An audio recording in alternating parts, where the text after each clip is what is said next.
primera filera que no es mogui.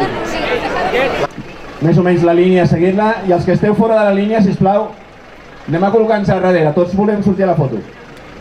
Bé, doncs els paràmetres que cerca el júnior i que treballa el júnior encaixen perfectament amb els que portem des del creix i estem molt contents que un club d'aquestes característiques, que és molt gran, estigui sumant forces amb Sant Cugat Creix. Nosaltres ens agradaria molt que ens poguessin atorgar el 2017 Sant Cugat com a ciutat europea de l'esport, i això és un tema que ha de sol·licitar l'Ajuntament.